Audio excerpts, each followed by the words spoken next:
यह वीडियो जरा गौर से सुनिएगा।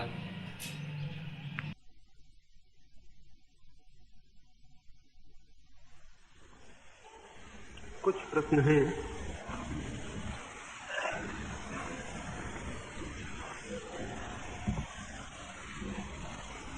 सबसे पहले पूछे है कि धर्मशास्त्र इत्यादि पाखंड है, तो वेद उपनिषद में जो बातें हैं वे सत्य माननी चाहिए या नहीं।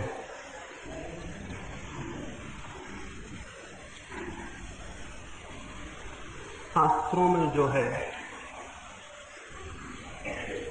उसे ही आप कभी नहीं पढ़ते हैं। शास्त्र में जो है उसे नहीं, आप जो पढ़ सकते हैं उसे ही पढ़ते हैं। इसे थोड़ा समझ लेना जरूरी होगा।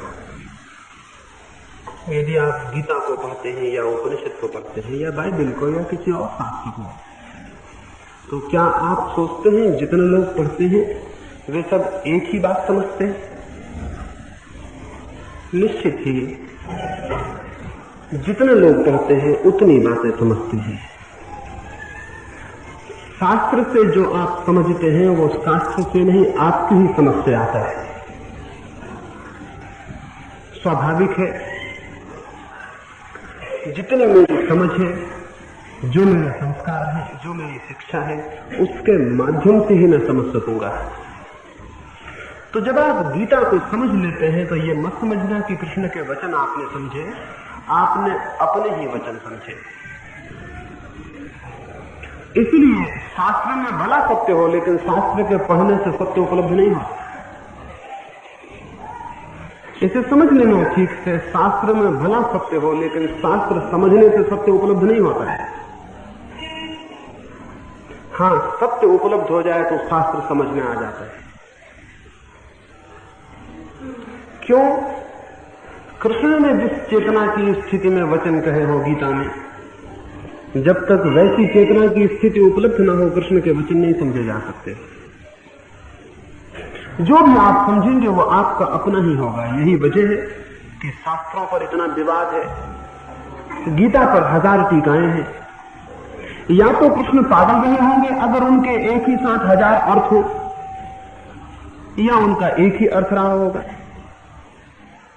लेकिन जो 1000 टीकाएं हैं वे तो कहती हैं 1000 अर्थ हैं। निश्चित ही ये टीकाएं कृष्ण की गीता पर नहीं, इनके लिखने वालों की बुद्धि की सूचनाएं हैं। ये उनके अपने विचार का प्रतिफलन है। अन्यथा 1000 अर्थ नहीं हो सकते कृष्ण की गीता में। सत्य तो यह है कि जितने लोग गीता पढ़ेंगे उतने ही अर्थ हो जाएंगे। तो जो अर्थ आप समझ रहे हैं वो गीता का है, इस भूल में मत पड़ना, वो आपका अपना है। तो जब आप शास्त्र को पढ़ते हैं आपको सत्य उपलब्ध नहीं होता, जो आप जानते हैं उसका ही कोई अर्थ उपलब्ध होता है और वो सत्य नहीं है। कोई सत्य को जान ले तो शास्त्र को समझ सकता है, लेकिन शास्त्र को समझ के सत्य को नहीं समझ सकता है। यही वजह है कि दुनिया के ये सारे धर्म ग्रंथ एक ही सत्य को कहते हैं, लेकिन इनके मानने वाले आपस में लड़ते हैं। इनके मानने वालों में विरोध है। दुनिया में सत्य के नाम पर इतने संप्रदाय हैं। सत्य एक है और संप्रदाय अनेक हैं। क्या इससे ये समझ में नहीं आता कि संप्रदाय हम बनाते हैं, सत्य नहीं बनाते? और जैसे जैसे दुनिया में विचार बढ़ता जाएगा वैसे वैसे उतने संप्रदाय हो जाएंगे जितने लोग हैं, क्योंकि विचार हर एक व्यक्ति को अपना मत पैदा करवा देता है। तो मैंने जो कहा कि शास्त्रों के पढ़ने से सत्य नहीं मिलेगा, उसका अर्थ आप समझ लेना। आप उतना ही समझ सकते हैं जितनी आपकी चेतना की स्थिति है, उससे ज्यादा नहीं। इसलिए शास्त्र पढ़ते आप अपना ही अर्थ जानते हैं, शास्त्र का अर्थ नहीं जानते। शास्त्र में भला सत्य हो, शास्त्र के अध्ययन से सत्य नहीं मिलेगा। इसलिए मैंने कहा कि सत्य को जानने का उपाय अध्ययन नहीं है, ध्यान है। कोई बातें पढ़कर मस्तिष्क में संग्रहित करके जो स्मृति बन जाती है वो सत्य नहीं है। वरन सारे विचारों को छोड़कर जब कोई व्यक्ति निर्विचार हो जाता है, उसके चित्त में कोई विचार नहीं होते, उस निर्विचार अवस्था में उसे जो दिखाई पड़ता है वही सत्य है। और वो सत्य एक बार अनुभव में आ जाए तो शास्त्रों का कोई प्रयोजन भी नहीं रह जाता है। हम उसे स्वयं ही जान लेते हैं जो कि कोई शास्त्र कहता हो। मैं समझता हूं कि मेरी बात आपको स्पष्ट हुई होगी। मैं यहां बोल रहा हूं, मैं बोलने वाला तो एक हूं, मैं जो कह रहा हूं उसमें भी मेरा प्रयोजन एक ही अर्थ से है। लेकिन क्या आप सोचते हैं आप जो सुनने वाले हैं वही सुन रहे हैं जो मैं बोल रहा हूं? अगर आप वही सुन रहे हो और आप सबसे पूछा जाए कि मैंने जो कहा है क्या कहा है, तो आप सोचते हैं आप सबका मत एक होगा, वो मत अनेक हो जाएगा। निश्चित ही इसका अर्थ हुआ कि मैंने जो कहा वही आपने नहीं सुना। मैंने जो कहा उससे बहुत भिन्न आपने सुना है। आप भिन्न सुनेंगे ही, क्योंकि आपके विचार और आपके संस्कार इतने भिन्न हैं कि मेरी बात आपके भीतर जाके बिल्कुल भिन्न अर्थ ले लेगी। और वो जो भिन्न अर्थ होगा आप मेरे ऊपर थोपेंगे कि मैंने कहा है। वैसे ही हम कृष्ण के ऊपर अपना अर्थ थोपते हैं, उपनिषद के ऊपर, क्राइस्ट के ऊपर अपना अर्थ थोपते हैं और कहना चाहते हैं उन्होंने ये कहा है। इस भ्रम में कभी ना पड़े। आप जो भी कहेंगे वो आप ही कह रहे हैं, किसी दूसरे के नाम पर उसे न थोपें। और अगर आप सत्य जानने की स्थिति में हैं तो शास्त्र पढ़ने की कोई जरूरत नहीं, और अगर सत्य जानने की स्थिति में नहीं है तो शास्त्र पढ़ने से कुछ भी नहीं होगा। इसलिए मैंने कहा एक आदमी जीवन भर पढ़ता रह सकता है, कितने ही शास्त्र पढ़ता रहे, उससे कुछ भी नहीं होगा। हाँ, उसके पास बहुत विचार इकट्ठे हो जाएंगे। अगर वो उपदेश देना चाहे तो उपदेश दे सकेगा, और उपदेश देने का जो अहंकार है, जो रस है, वो ले सकेगा। दुनिया में उपदेश देने से बड़ी अहंता और कुछ भी नहीं है। जो रस और जो आनंद उपदेश देने में है वो किसी और बात में नहीं है। तो शास्त्र पढ़ के आप उपदेश दे सकेंगे, शास्त्र पढ़ के चाहें तो दूसरे शास्त्र पैदा कर सकेंगे, दूसरे शास्त्र लिख सकेंगे, ये हो सकता है। लेकिन सत्य से आपका कोई साक्षात नहीं होगा। सत्य के साक्षात के लिए विचार का संग्रह नहीं, विचार का अपरिग्रह, विचार का त्याग, विचार का छोड़ देना जरूरी है। सत्य तो हमारे भीतर है, सत्य तो चारों तरफ मौजूद है, लेकिन हमारे पास देखने की आंख नहीं है।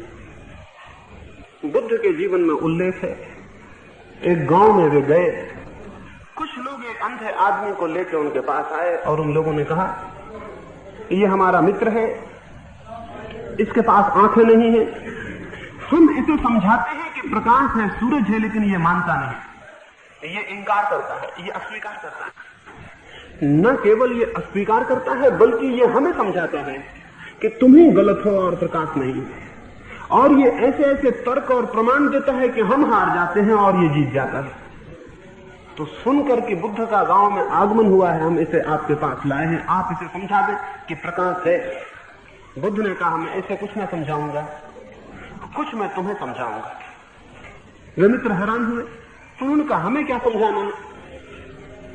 उन मित्रों ने कहा हम तो इसे कहते हैं प्रकाश है, तो ये कहता है मैं उसे छू के देखना चाहता हूं, क्योंकि जिस चीज की भी सत्ता है उसे छू के देखा जा सकता है। हम कहते हैं प्रकाश है, तो ये कहता है उसे बजाओ, मैं उसकी आवाज सुनना चाहता हूं, क्योंकि जो भी है उसे किसी चीज से ठोका और बजाया जा सकता है, और हम असमर्थ हो जाते हैं। बुद्ध ने कहा भूल तुम्हारी है, जिसके पास आंख नहीं है उसे प्रकाश समझाने की बात ही पागलपन है।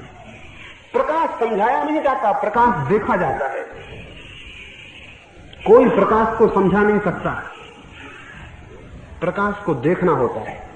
प्रकाश का विचार नहीं होता, प्रकाश का दर्शन होता है। प्रकाश की धारणा नहीं बनानी होती, प्रकाश की अनुभूति होती है। तो तुम इसे समझाते हो बिना इस बात को जानते हुए कि इसके पास आंखें नहीं है, तुम ही पागल हो, ये तो ठीक ही कहता है। उचित है इसे किसी विचारक के पास नहीं, किसी वैद्य के पास ले जाओ, और इसे उपदेश की नहीं उपचार की जरूरत है। इसे समझाओ मत, इसकी आंखों का इलाज करो। अगर इसके पास आंखें होंगी तो तुम्हारे बिना समझाए ये जानेगा कि प्रकाश है, और अगर इसके पास आंखें नहीं है तो तुम्हारे लाख समझाने से भी ये नहीं जान सकता है कि प्रकाश है। वे उसे वैद्य के पास ले गए, उसकी चिकित्सा हुई और थोड़े ही दिनों में उसकी आंख की जाली कट गई और वो देखने में समर्थ हुआ। उसने अपने मित्रों से कहा, मुझे क्षमा कर दें, प्रकाश तो था, आंख नहीं थी।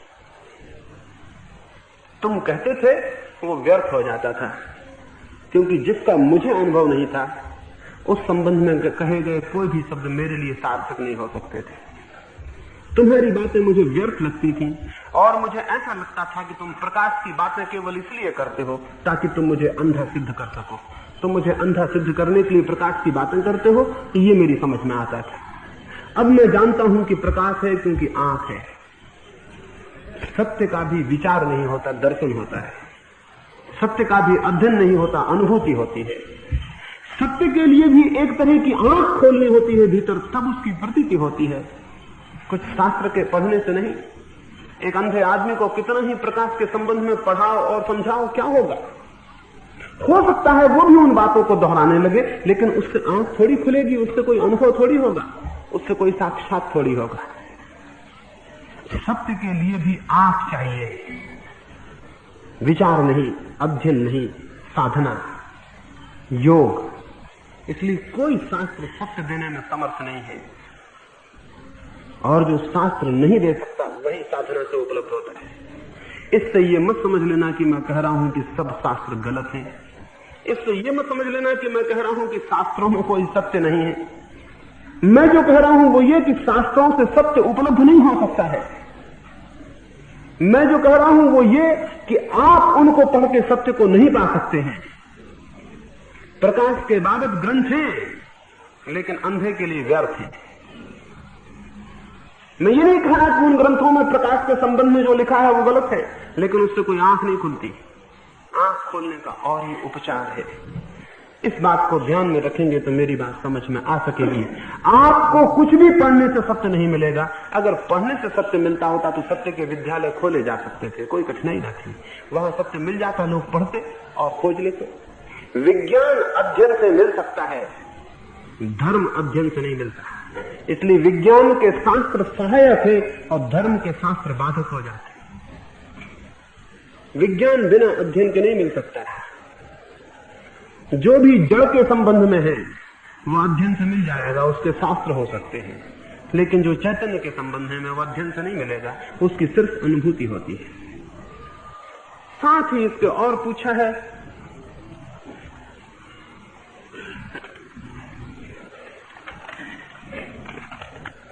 कि मनुष्य जन्म से ही ज्ञानी नहीं होता है, उसे तो अध्ययन करना पड़ता है। फिर वो कौन सा अध्ययन कर जीवन सफल बना सकता है? अभी मैंने जो कहा उसे अगर आप समझे होंगे तो मैं कहना चाहूंगा, शास्त्र के अध्ययन से नहीं, जीवन के अध्ययन से जीवन सफल बनता है। जीवन से बड़ा भी कुछ और अध्ययन करने को है। क्या सारे शास्त्र जीवन के अध्ययन से ही नहीं निकले हैं? जिस जीवन के अध्ययन से सबका जन्म होता है, तब विचार का क्या उचित नहीं है कि उसी जीवन को हम अध्ययन करें और सेकंड हैंड दूसरों के हाथ से आई हुई सूचनाओं को ग्रहण ना करें?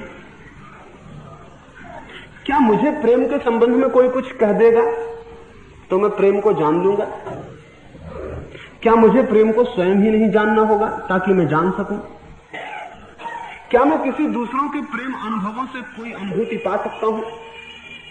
और जब जीवन उपलब्ध है तो क्या उचित न होगा कि मैं प्रेम को करके ही जानूं? जब जीवन मुझे मिला है तो मैं जीवन को ही अध्ययन करूं। तो हम जीवन को तो अध्ययन नहीं करते, हम शास्त्रों को अध्ययन करते हैं, जो कि बिल्कुल मृत है, जो कि बिल्कुल डेड है। जीवन सामने है और हम शास्त्रों का अध्ययन करते हैं। रविन्द्रनाथ के जीवन में एक उल्लेख है, वे सौंदर्य शास्त्र का अध्ययन करते थे, एस्थेटिक्स का अध्ययन करते थे। सौंदर्य क्या है इसकी खोज में थे। बहुत खोजा, बहुत शास्त्र पढ़े, सौंदर्य के बाबत कोई स्पष्ट धारणा नहीं हो पाती थी। एक रात बजरे में थे, पूरी चांद की रात थी, पूर्णिमा थी। नाव पर बजरे में थे, अपनी छोटी सी झोपड़ी में बैठ के अध्ययन करते थे, सौंदर्य शास्त्र को पढ़ते थे।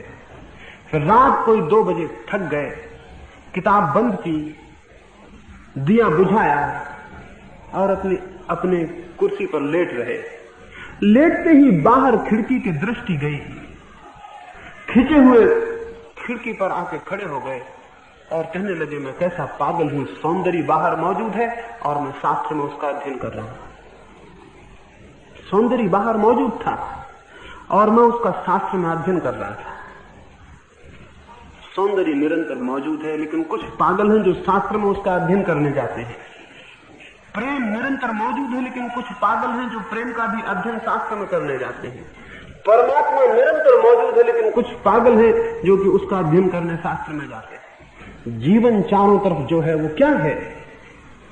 क्या प्रतिक्षण वहां परमात्मा और प्रतिक्षण वहां सत्य और सत्ता नहीं है? वहां है, लेकिन हम उसे देखने को न तो तैयार है, न देखने की इच्छा है, न देखने की भीतर भूमिका है। मैं आपसे कहूं कि आप जीवन को देख ही नहीं पाते और जीने से गुजर जाते हैं। आप कहेंगे कैसी बात मैं कर रहा हूं? दिन रात जीते हैं, सुबह से शाम तक जीते हैं, शाम से सुबह तक जीते हैं, 24 घंटे जीते हैं, और मैं कह रहा हूं कि आप जीवन को बिना जाने निकल जाते हैं। निश्चित मैं आपसे कह रहा हूं, आप जीवन को बिना जाने निकल जाते हैं। और इसीलिए तो सारे सवाल उठते हैं कि ईश्वर है या नहीं। अगर जीवन से परिचित हो जाते तो ईश्वर मिल जाता। इसलिए सवाल उठते हैं कि आत्मा है या नहीं। इसलिए सवाल इतना पूछा हुआ है कि पुनर्जन्म होता है या नहीं। जो जीवन को जान लेगा उसके लिए मृत्यु विलीन हो जाती है, मृत्यु हो ही नहीं सकती। लेकिन हम जीवन को जानते हैं। क्या हम सारे लोग मृत्यु से घबराए हुए नहीं हैं? अगर हम जीवन को जान लेते तो मृत्यु से कैसे घबराते? जीवन की क्या कोई मृत्यु हो सकती है? और जिसकी मृत्यु हो जाए उसे क्या हम जीवन कहेंगे? जो जीवन है उसकी कोई मृत्यु नहीं है, जो जीवन है उसका कोई अंत नहीं है। लेकिन हम जीवन से परिचित भी नहीं है। और हम जीवन से परिचित क्यों नहीं है? हम जीवन से इसलिए परिचित नहीं है कि जीवन हमेशा वर्तमान में होता है और हम या तो अतीत में होते हैं या भविष्य में होते हैं। जीवन हमेशा वर्तमान में है। समय के ये 3 खंड हैं। अतीत है जो बीत गया, भविष्य है जो अभी नहीं आया, और वर्तमान का छोटा सा क्षण है जो मौजूद है। वो जो लिविंग प्रेजेंट है, वो जो जीवित वर्तमान का क्षण है, उसमें हम कभी नहीं होते। वो बहुत छोटा सा क्षण है। इसके पहले कि हम होश में आए वो अतीत हो जाएगा। लेकिन हमारा चित्त या तो अतीत में होता है, या तो हम पीछे की बातें सोचते रहते हैं, या हम आगे की बातें सोचते रहते हैं। इसलिए उससे वंचित रह जाते हैं जो है, जो इसी क्षण है। मैं अपने मित्र को लेकर एक नाव पर उन्हें बिठाकर पहाड़ियों को दिखाने और नदी की यात्रा को ले गए। वे दूर से बाहर के मुल्कों से घूम के लौटे थे। बड़े कवि थे, बहुत उन्होंने यात्रा की है, बहुत नदियां, बहुत पहाड़ देखे हैं, बहुत प्रकार के सुंदर स्थानों में वे घूमे हैं। मैं उन्हें घुमाने ले गया। वे मुझसे बोले वहां क्या होगा? मैं तो बहुत झीलें, बहुत सुंदर पहाड़, बहुत प्रपात देखा हूं। मैंने कहा फिर भी चले। क्यों? क्योंकि मेरी मान्यता है कि हर चीज का अपना सौंदर्य है और किसी सौंदर्य की किसी दूसरे सौंदर्य से कोई तुलना नहीं हो सकती। क्योंकि इस जगत में हर चीज अनूठी है और कोई चीज दूसरी चीज जैसी नहीं है। एक छोटा सा कंकड़ का टुकड़ा भी अपने में यूनिक है, बेजोड़ है। आप सारी जमीन खोज लें तो उस जैसा दूसरा टुकड़ा नहीं मिलेगा। एक छोटा सा फूल भी अपने में बेजोड़ है, वैसा दूसरा फूल पूरे जमीन पर खोजने से नहीं मिलेगा। लेकिन मैंने उनसे कहा चले, जो छोटी सी पहाड़ियां हैं और छोटी सी नदी है उसको ही देख लें। मैं उन्हें लेके गया। 2 घंटे तक हम उन पहाड़ियों में, उस नदी के किनारे पर नाव में सब तरफ घूमे। वे स्विट्जरलैंड की झीलों की बातें करते रहे, कश्मीर की झीलों की बातें करते रहे। मैं सुनता रहा। फिर जब हम वापस लौटे 2 घंटे बाद तो उन्होंने कहा बड़ी सुंदर जगह थी। मैंने उनके मुंह पर हाथ रख दिया। मैंने कहा मत कहे, क्योंकि वहां मैं अकेला ही गया था, आप वहां नहीं गए। आप वहां नहीं थे, मैं ही वहां था, आप वहां नहीं थे। बोले ये क्या बात कर रहे हैं, मैं आपके साथ हूं, 2 घंटे वहां घूमा।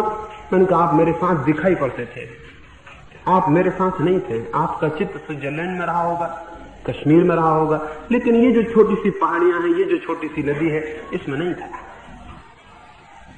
आप मौजूद नहीं थे, जो आपके सामने था वो आपको दिखाई नहीं पड़ रहा था। स्मृति पीछे चल रही थी और स्मृति की फिल्म के कारण जो मौजूद था वो छिप गया था। फिर मैंने उनसे कहा, और अब मैं ये भी समझ गया कि स्विट्जरलैंड की झीलों के बाबत जो आप कहते हैं वो भी झूठ होगा, क्योंकि जब आप उन झीलों पर रहे होंगे तो मन कहीं और रहा होगा। क्योंकि मैं आपके मन की आदत को समझ गया। ये हमारे सबकी मन की आदत है। हम जहां हैं मन वहां नहीं है, जहां हम नहीं हैं वहां मन है। इस भांति हम जीवन से वंचित रह जाते हैं। या तो हम अतीत के संबंध में सोचते रहते हैं और या भविष्य के संबंध में सोचते रहते हैं। दोनों ही स्थितियों में जो मौजूद है वो हमसे चूक जाता है, उससे हम वंचित हो जाते हैं। और मैंने कहा जीवन सदा वर्तमान में है, न तो अतीत में कोई जीवन है और न भविष्य में कोई जीवन है।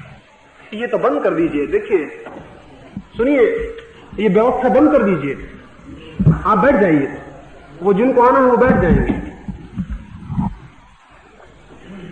ना, व्यवस्था बिल्कुल मत करिए, जिसको जहां बैठना है बैठ जाए। ये जो हमारा चित्त है, ये जो हमारा मन है, ये जो निरंतर अतीत में और भविष्य में घूमता है,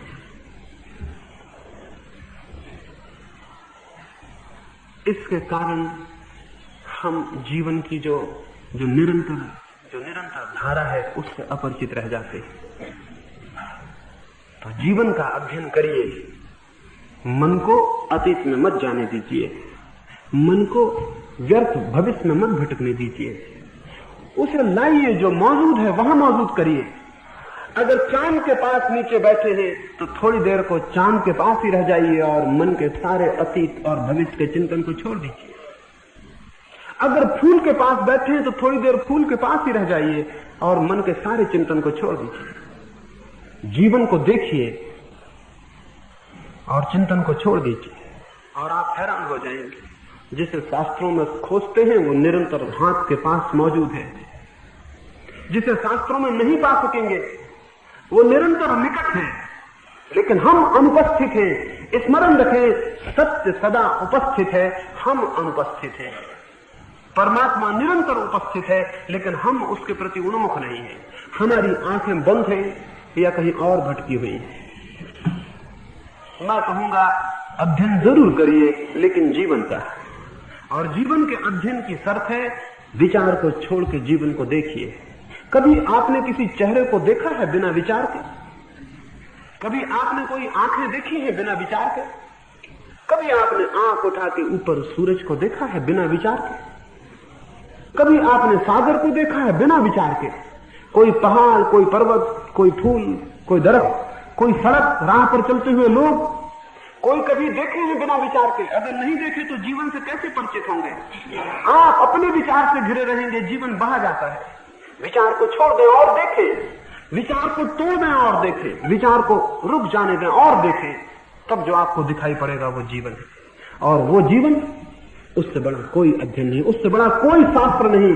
सब शास्त्र मिट जाएं, सब शास्त्र नष्ट हो जाएं, तो भी सत्य नष्ट नहीं होगा, वो तो निरंतर मौजूद है।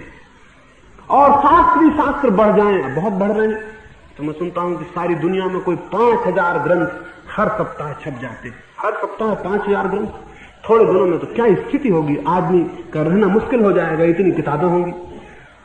इन सारी किताबों के बावजूद क्या हो रहा है? आदमी कहां है? आदमी रोज गिरता जा रहा है। किताबें बढ़ती जा रही हैं और आदमी सिकुड़ता जा रहा है।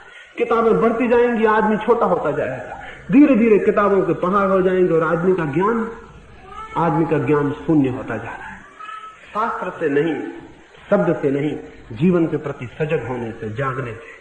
तो मैंने कहा, मैं समझता हूं मेरी बात समझ में आई होगी, अध्ययन ही करना है तो जीवन का करें। जीवन तो परमात्मा की खुली किताब है। लोग कहते हैं परमात्मा ने वेद लिखे, लोग कहते हैं परमात्मा ने कुरान भेजी, लोग कहते हैं परमात्मा ने अपना पुत्र भेजा और क्राइस्ट ने बाइबल लिखवाई। ये सब पागलपन की बातें हैं। परमात्मा ने तो एक ही किताब लिखी है, वो जिंदगी की किताब है, और तो कोई किताब परमात्मा की लिखी हुई नहीं। और सब किताबों पर आदमी के हस्ताक्षर हैं, सब किताबें आदमी के हाथ की हैं। एक ही किताब है जीवन की जो परमात्मा की है। अगर वेद ही कहना है तो उसे कहें, अगर कुरान ही कहना है तो उसे कहें, अगर बाइबल ही कहनी है तो उसे कहें। वो जो जीवन, जो परमात्मा की किताब है, उसे अध्ययन करें, उसे जाने, उसे पहचाने, और बीच में किताबों को ना आने दें। बीच में किताबें आ जाएंगी तो जीवन को अध्ययन करने से आप वंचित हो जाएंगे। बीच में कोई किताब ना आने दें और सीधे जीवन को देखें। परमात्मा के पास जाना है तो किताबें लेके जाने की कौन सी जरूरत है? वो कोई स्कूल थोड़ी है, वहां किताबों का भार ले जाने की क्या जरूरत है? लेकिन कोई आदमी रामायण को लिए खड़ा है परमात्मा के बीच में, कोई बाइबल को लिए, कोई कुरान को लिए, कोई वेद को लिए। ये किताब काफी मोटी है, ये परमात्मा से नहीं मिलने देगी, इसे फेंके। परमात्मा सीधा मिल सकता है तो किताब को क्यों बीच में लिए? ये किताब को क्यों बीच में डाल रहे हैं? बीच में किसी को भी लेने की कोई जरूरत नहीं, न किताब को, न गुरु को, न तीर्थंकर को, न अवतार को, न ईश्वर पुत्र को, किसी को बीच में लेने की जरूरत नहीं। जो बीच में ले लेगा वो वंचित हो जाएगा। एक छोटी सी कहानी मुझे स्मरण आती। एक सूफी फकीर हुआ, उसने एक रात स्वप्न देखा। उसने एक रात स्वप्न देखा कि वो अचानक स्वर्ग में पहुंच गया है, परमात्मा की बस्ती में पहुंच गया है, और वहां बड़े जोर से कोई उत्सव मनाया जा रहा है। रास्तों पर बड़ी भीड़ें हैं, बड़े प्रकाश हैं, बड़ी झंडियां हैं, बड़ा आलोक है, रास्ते बड़े सजाए गए हैं, कुछ हो रहा है, कोई बड़ा उत्सव है। वो राह के किनारे खड़ा हो गया, उसने पूछा ये क्या हो रहा है? जो भीड़ वहां इकट्ठी थी, करोड़ों करोड़ों लोगों की भीड़ थी, उस भीड़ में उसने किसी से पूछा ये क्या हो रहा है? उन्होंने कहा परमात्मा की सवारी निकल रही है, आज उसका जन्मदिन है। उसने कहा बड़े भाग्य की मैं यहां आ गया और आज मुझे ये अवसर मिल गया कि मैं इसे देख लूं। फिर एक बहुत बड़ी भीड़, एक बहुत बड़ा जुलूस निकला और एक घोड़े पर भगवान बुद्ध बैठे हुए थे और करोड़ों करोड़ों लोग उनके पीछे थे। उसने पूछा क्या भगवान की सवारी आ गई? उन्होंने कहा नहीं, ये तो बुद्ध की सवारी है और उनके अनुयायी उनके पीछे। फिर राम की सवारी थी, फिर महावीर की थी, फिर क्राइस्ट की थी, फिर कृष्ण की थी, फिर मोहम्मद की थी, और सबके पीछे करोड़ों करोड़ों लोग थे। और वो आदमी बोला भगवान की सवारी कहाँ है? लोगों ने कहा ये तो अभी उनके अवतारों की सवारियां निकल रही, उनके प्रेमी जा रहे हैं। उसने सोचा जब इनकी सवारियों में करोड़ों करोड़ों लोग हैं तो भगवान की सवारी में क्या नहीं होगी हाल। आखिर में जबकि सारा जलसा निकल गया और कोई नहीं दिखाई पड़ता था, तो एक बिल्कुल मरे से घोड़े पर एक बूढ़ा आदमी बैठा और उसने कहा कि अभी तक भगवान की सवारी नहीं आई। लोगों ने कहा ये जो आ रही भगवान की सवारी है, इनके साथ कोई भी नहीं है, ये बिल्कुल अकेले पड़ गए हैं, क्योंकि बाकी सारे लोग कोई राम के साथ है, कोई कृष्ण के साथ है, कोई महावीर के, कोई बुद्ध के, कोई क्राइस्ट के, कोई मोहम्मद के, इनके साथ कोई भी नहीं है, बहुत अकेले पड़ गए हैं, उनकी सवारी अकेली जा रही है। वो जन उन्हीं का है, उनकी सवारी बिल्कुल अकेली। ऐसा ही हुआ है, किताबें, गुरु और अवतार और ईश्वर पुत्र बीच में आ गए, जबकि परमात्मा से कोई भी संपर्क अगर हो सकता है तो सीधा हो सकता है। प्रेम का कोई भी संपर्क सीधा हो सकता है, बीच में कोई आदमी नहीं हो सकता प्रेम में। अब मैं किसी को प्रेम करूं और एक आदमी बीच में हो, प्रेम कैसे होगा? और मैं प्रार्थना करूं और एक आदमी बीच में हो तो प्रार्थना कैसे होगी? मैं किसी को प्रेम करूं और कोई बीच में एक आदमी हो, एजेंट हो, तो कैसे प्रेम होगा? प्रेम तो सीधा होगा, वहां बीच में कोई नहीं हो सकता। प्रार्थना भी प्रेम है, वो अपरसीम प्रेम है, वो भी सीधी होगी, वहां भी कोई बीच में नहीं हो सकता, न कोई किताब, न कोई शब्द, न कोई गुरु। जो भी बीच में है उसे हटा दें, कृपा करें उसे हटा दें। अगर परमात्मा तक या सत्य तक पहुंचना है तो बीच से सबको हटा दें। आप काफी हैं, अकेले काफी हैं। और जीवन को अध्ययन करें और जीवन को जानें, और जीवन से जो मिलेगा वही सत्य है, और जीवन से जो मिलेगा वही जीवंत है, जीवन से जो मिलेगा वही मुक्त करता है। एक प्रश्न पूछा है कि हठयोग से समाधि लेकर साधना की जाए या राज योग को लेकर या किसी और को लेकर। समाधि भी कोई बहुत प्रकार की होती है कि हठयोग की समाधि कोई अलग होती है और राजयोग की समाधि कोई अलग होती है।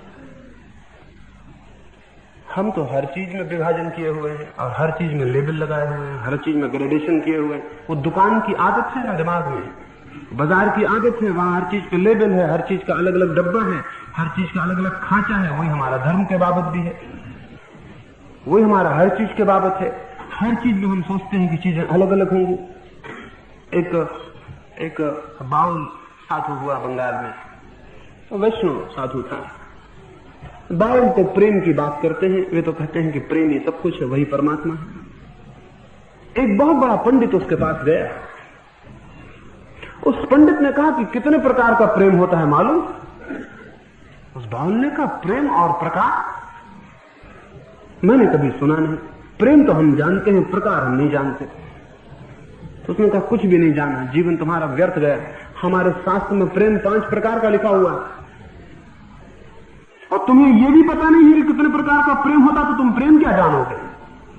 तो साधु बोला जब शास्त्र में लिखा है तो ठीक ही लिखा होगा, मैं ही गलत होऊंगा।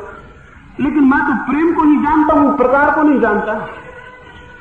फिर भी तुम कहते हो तो मैं सुन लूं, तुम्हारे शास्त्र को मुझे सुना दो। तो उस पंडित ने अपने शास्त्र को खोला और बताया कि कितने प्रकार का प्रेम होता है, सब समझाया। जब वो पूरी बात समझा चुका तो उसने फकीर से पूछा कि समझे कुछ, क्या प्रभाव पड़ा? वो बाउल हंसने लगा और उसने कहा क्या प्रभाव पड़ा? जब तुम शास्त्र को पढ़ने लगे तो मुझे ऐसा लगा, मुझे ऐसा प्रतीत हुआ कि कोई सुनार सोने के कसने के पत्थर को लेकर फूलों की बगिया में आ गया और फूलों को उस पत्थर पर कस-कस के देख रहा है कि कौन सा फूल असली, कौन सा फूल नकली। मुझे ऐसा लगा। मैंने कहा पागल, प्रेम के कहीं प्रकार हुए हैं, और जहां प्रकार है वहां कोई प्रेम होगा? प्रेम तो बस एक है, समाधि भी बस एक है। कोई 25 तरह की समाधि नहीं होती। बीमारियां बहुत तरह की होती हैं, ख्याल रखें, स्वास्थ्य एक ही प्रकार का होता है। अशांतियां बहुत प्रकार की होती हैं, शांति एक ही प्रकार की होती है। तो असमाधान बहुत प्रकार के होते हैं, लेकिन समाधि एक ही प्रकार की होती है। लेकिन जो किताबी जिनके दिमाग है वो विभाजन कर लेते हैं, वो विश्लेषण कर देते हैं कि ये इस प्रकार की हो, राजयोग की, ये हठ योग की, ये फला योग की, ये भक्ति योग की। कोई योग नहीं है, सिर्फ एक ही योग है। ये सारा का सारा पंडित का विभाजन है, ये कोई साधक की दृष्टि नहीं है। और पंडित को मजा आता है विश्लेषण करने में। अगर शास्त्रों को पढ़िए तो कैसे बारीक विश्लेषण है, हवा में सारी की सारी बातें हैं, और उनके खूब विश्लेषण है, खूब विभाजन है। पर कुछ पागल होते हैं जो विभाजन और विश्लेषण से बहुत प्रभावित होते हैं और समझते हैं ये कोई खास बात है। जीवन में कोई विभाजन नहीं है, कोई विश्लेषण नहीं है, जीवन इकट्ठा है। और समाधि भी एक है। क्या है समाधि का अर्थ? समाधि का अर्थ है चित्त का इतना शांत हो जाना कि वहां कोई असमाधान न रह जाए, वहां कोई अशांति न रह जाए। चित्त का ऐसा शून्य हो जाना कि चित्त में कोई क्रिया न रह जाए, चित्त में कोई विकार न रह जाए, कोई असंतोष न रह जाए। चित्त ऐसी समता की स्थिति को पा जाए कि वहां कोई हलन चलन, कोई मूवमेंट, कोई गति न हो। तो उस परम शांत स्थिति में जो जाना जाएगा वो सत्य होगा। समाधि सत्य का द्वार है। समाधि के कोई प्रकार नहीं होते और न योग के कोई प्रकार होते, लेकिन हमारे विभाजन हैं बटे हुए शास्त्रों के, उनको हम पकड़ लेते हैं और सोचते हैं ये प्रकार होंगे। कोई प्रकार नहीं है। उसकी मैं चर्चा कल करूंगा। जब हम चित्त के शून्यता का विचार करेंगे तो समाधि का भी विचार करेंगे, तब समझने की मैं कोशिश करूंगा कि मेरी बात आपके ख्याल में आ जाए। जीवन में ये चीजें एक ही हैं, और अगर अनेक दिखती हो तो जरूर हमारी कोई देखने में भूल है, जरूर हमारी कोई भूल है। और इन अनेकों के नाम से फिर अनेक पंथ बनते हैं और संप्रदाय बनते हैं, उनके समर्थक खड़े होते हैं और विरोधी खड़े होते हैं, और एक कोलाहल मच जाता है सारी दुनिया में, और सत्य तो दूर रह जाता है। सत्य के संबंध में जो मत होते हैं उनके विवाद हम घेर लेते हैं। इस साधु को किसी ने जाके पूछा था कि मैं सत्य को जानना चाहता हूं, तो साधु ने कहा तुम सत्य को जानना चाहते हो या सत्य के संबंध में? उसने पूछा कि तुम सत्य को जानना चाहते हो या सत्य के संबंध में? अगर सत्य के संबंध में जानना है तो कहीं और जाओ, बहुत हैं बताने वाले जो सत्य के संबंध में बता देंगे। और अगर सत्य को जानना है तो फिर यहां रुक जाओ, लेकिन सत्य के संबंध में दोबारा प्रश्न मत पूछना। तो बहुत घबरा गया, एक तो रास्ता यह है कि सत्य के संबंध में जानना हो तो कहीं और जाओ, बहुत हैं बताने वाले, लेकिन सत्य को ही जानना हो तो फिर यहां रुक जाओ, फिर दोबारा मत पूछना सत्य के बाबत। उसने कहा मैं राजी हूं, मैं तो सत्य को ही जानने को आया हूं, रुक जाता हूं। तो साधु ने कहा इस आश्रम में 500 भिक्षु हैं, इनका रोज चावल बनता है, तुम जाओ और किचन के पीछे के झोपड़े में जीवन गुजारो और रोज चावल कूटो और कुछ मत करना। ना तो किसी से ज्यादा बात करने की जरूरत है, न चीत करने की जरूरत है, और न तुम्हें हम वस्त्र देंगे साधु के, तुम तो सिर्फ चावल कूटो। और एक ही बात का ख्याल रखना कि चित्त जब चावल कूटे तो सिर्फ चावल कूटे और कुछ ना करे, बस चावल ही कूटो। जब थक जाओ तो सो जाओ, जब जाग जाओ तो चावल कूटो और दोबारा मेरे पास मत आना, जरूरत होगी तो मैं आ जाऊंगा। वर्ष बीते, 2 वर्ष बीते, 3 वर्ष बीता, वो आदमी चावल कूटता था, कूटते ही रहा। कोई आश्रम में पता भी नहीं कि वहां भी कोई चावल कूट रहा है। आश्रम में लोग विचार कर रहे हैं कि समाधि क्या है, सत्य क्या है, चर्चाएं हो रही हैं, शास्त्र पढ़े जा रहे हैं, और एक आदमी जो सिर्फ चावल कूट रहा है वहां पीछे, उसे कोई शास्त्र से मतलब नहीं, वो किसी से बात नहीं करता। उसे सारे आश्रम के 500 भिक्षु हैं, वो एक मूढ़ समझते हैं कि मूढ़ है, पागल है, वो अपना चावल ही कूटता है, उसे कोई नौकर चाकर है, क्या है, कोई धीरे धीरे लोग उसको भूल गए। ऐसे आदमी को कौन याद रखता है? जो कोलाहल करें, उपद्रव करें, उन्हें कोई याद रखता है? वो बेचारा शांत वहां पीछे चावल कूटता तो कौन याद रखता है? उसे सारे लोग भूल गए। वो है भी, ये भी ख्याल में नहीं रहा, जैसे और सब चीजें थी वैसा वो भी था। ऐसे कोई 10 वर्ष बीत गए,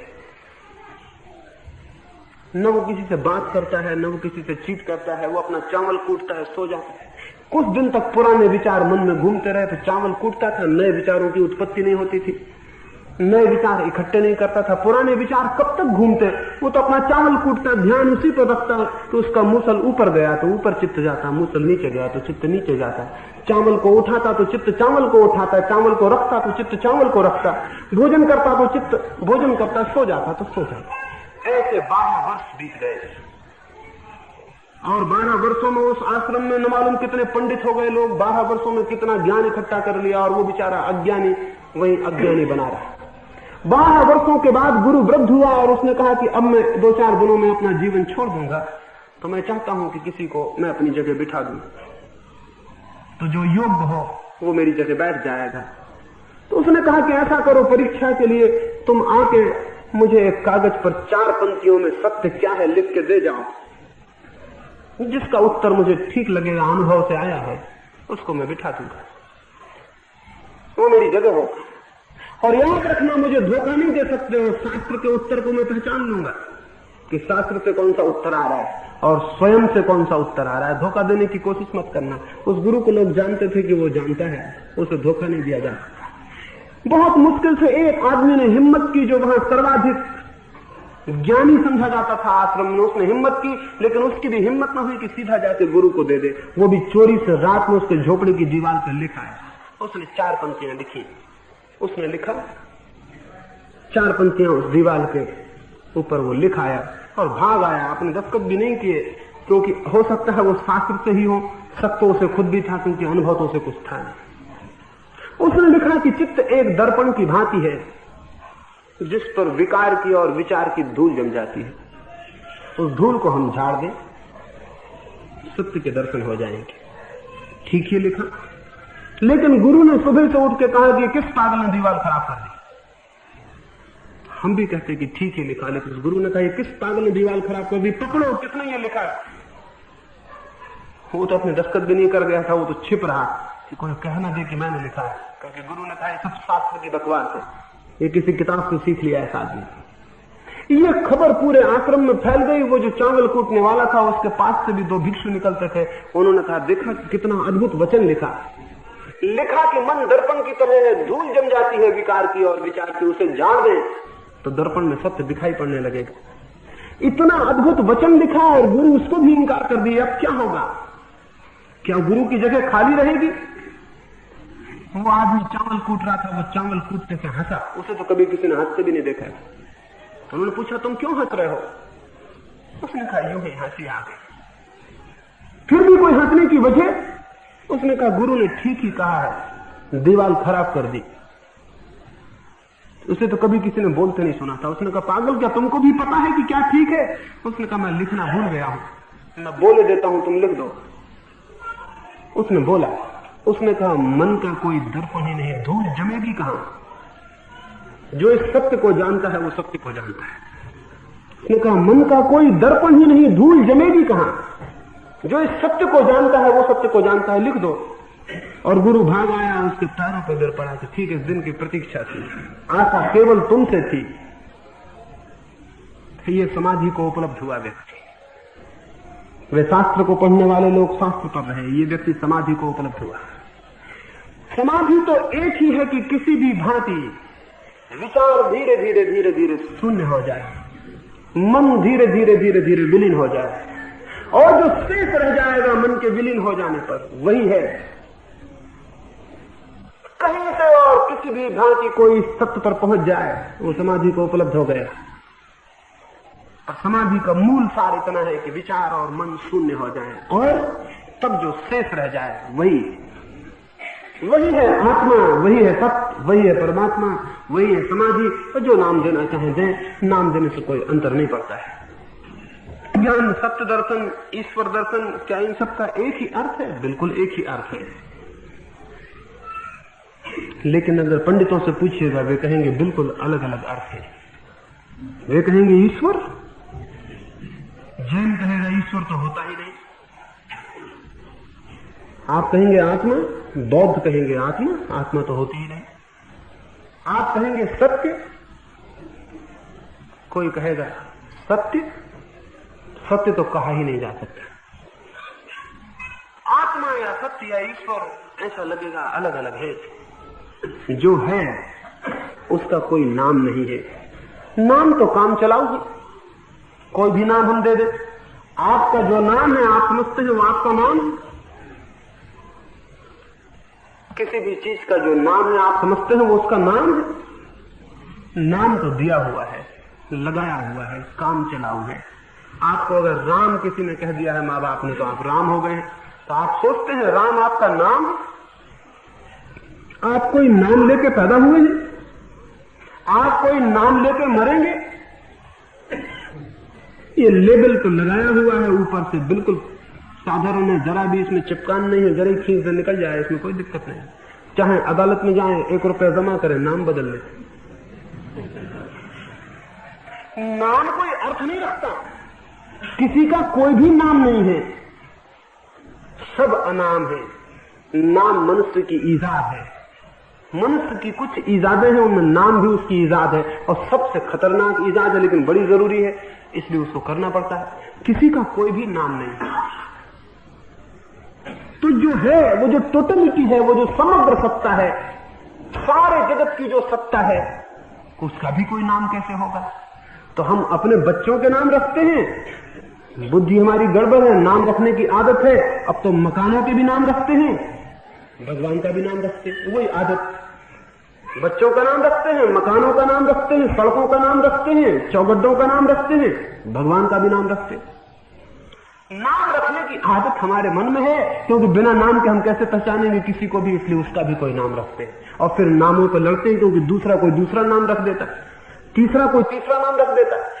वो ऐसा ही मामला है कि एक बच्चा हो, 3-4 उसके बाप हो, और तय न हो कि कौन उसका बाप है, और वो सब उसका एक एक नाम रख दे, और सारे लोग जानने लगे कि इसका नाम ये है और इसका नाम ये है।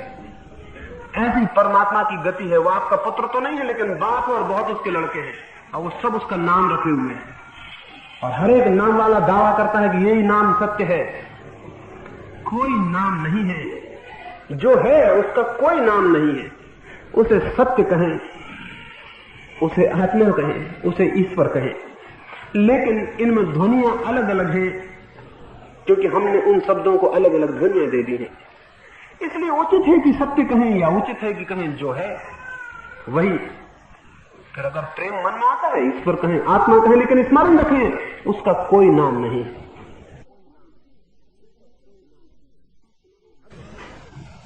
अगर दुनिया में कोई मनुष्य न हो तो किसी भी चीज का कोई नाम नहीं होगा। मनुष्य की ईजाद है नाम, और नाम ने बड़ी दिक्कत खड़ी कर दी है, बहुत दिक्कत खड़ी कर दी है, बहुत कठिनाई खड़ी कर दी है। नाम पर कितने लोग लड़ गए और मर गए, और नाम पर कितनी हत्या हो गई, क्योंकि कोई उसे अल्लाह कहता है, कोई उसे राम कहता है, वो लड़ जाएंगे। नाम के पीछे कितना पागलपन हुआ है, और इस पागलपन को विचार करें तो बड़ी हैरानी होती है कि ये दुनिया कैसे धार्मिक हो सकती है जो नामों पर लड़ जाती हो। ये कितनी नासमझ दुनिया है कि जो नामों पर लड़ जाती हो। एक मित्र मेरे घर मेहमान थे, वो एक साधु थे। सुबह सुबह मुझसे बोले कि मैं मंदिर जाना चाहता हूं। मैंने कहा किस लिए जाना चाहते? उन्होंने कहा कि थोड़ा एकांत में शांति से वहां बैठूंगा, कुछ परमात्मा का स्मरण करूंगा। मैंने कहा देखें, मंदिर तो यहाँ का बाजार में है, वहां बड़ी भीड़ भाड़ शोरगुल है, चर्च मेरे पास में है, तो यहीं चले जाएं, यहाँ बड़ी शांति है, बड़ा एकांत है, यहाँ कोई भी नहीं, कोई गड़बड़ नहीं। वे बोले चर्च, आप कहते क्या है? मैंने कहा कि सिवाय नाम के और क्या फर्क है? कल आप खरीद रहे, इस चर्च को हटा दें, इसलिए अगर मंदिर का नाम रख दे तो मंदिर हो जाएगा। ये मकान ही है ना, इसमें कोई नाम का फर्क है? अभी कलकत्ते में मेरे मित्रों ने चर्च खरीद लिया, उसको मंदिर बना लिया, तो वो मंदिर हो गया। कल तक उसमें ईसाई जाते थे, अब कोई ईसाई नहीं जाता। अब उसमें जैनी जाते हैं, कल तक कोई जैनी नहीं जाता था। ऐसा पागलपन है। नाम, वो मकान वही का वो है, दीवार वही की वो है, मिट्टी वही की वो है, सब वही का वो है, लेकिन अब वो मंदिर है, तब वो चर्च था, तब वो किसी दूसरे भगवान का डेरा था, वहां आप किसी दूसरे भगवान का डेरा, जैसे भगवान बहुत है। लेकिन हमारी नाम की बड़ी गहरी पकड़ है, बहुत बचकानी, बहुत इमेच्योर, एकदम बाल बुद्धि से भरी हमारी पकड़ है, और उस पर हम तलवारें उठा लेते हैं, और उस पर हम कत्ल करेंगे, और मुल्कों को नष्ट कर देंगे, और आग लगा देंगे, और तबाह कर देंगे। दुनिया में धार्मिक लोगों ने जितनी दुष्टता की है और जितनी मूर्खता की है, उतनी किसी और ने नहीं की, और सिर्फ नामों की वजह से। और फिर भी आंखें नहीं खुलते, फिर भी नाम को हम लेके चिल्लाते हैं और पकड़ते हैं, और नाम पर हम न मालूम क्या क्या करते रहे हैं। मैं आपको कहूं, नाम बड़ी भ्रामक बात है, नाम का कोई अर्थ नहीं है।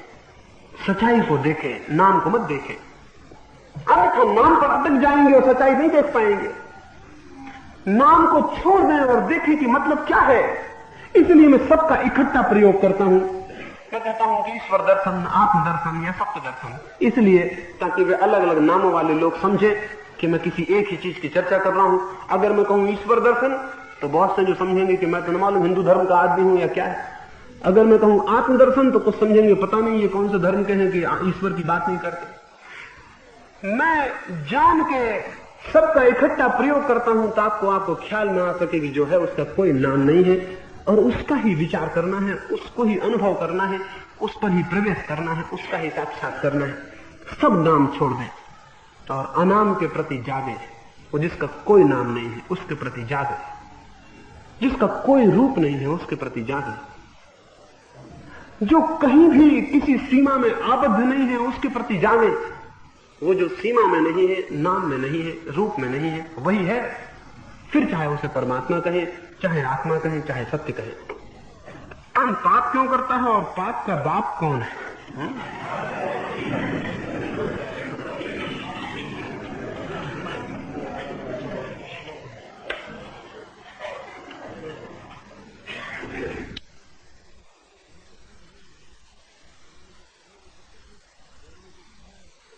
जरा मुझे कहने में दिक्कत होगी, बाप तो आप ही हैं,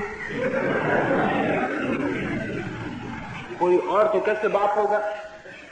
तबीयत ये होती है कोई और हो, कोई और बता दिया जाए कि कोई और बाप है बाप का, आप ही है। और जब मैं कह रहा हूं आप ही, तो बिल्कुल आपसे कह रहा हूं, आपके पड़ोसी आदमी से नहीं कह रहा, बिल्कुल आपसे ही कह रहा हूं, आपके बगल वाले से नहीं कह रहा हूं। और पाप क्यों करता है?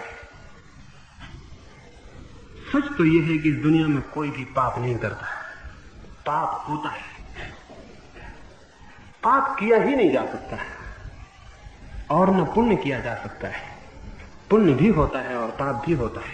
इसे थोड़ा समझ लेना पड़ेगा, क्योंकि सामान्यतः हम ऐसे कहते हैं फला आदमी पाप करता है, फला आदमी पुण्य करता है।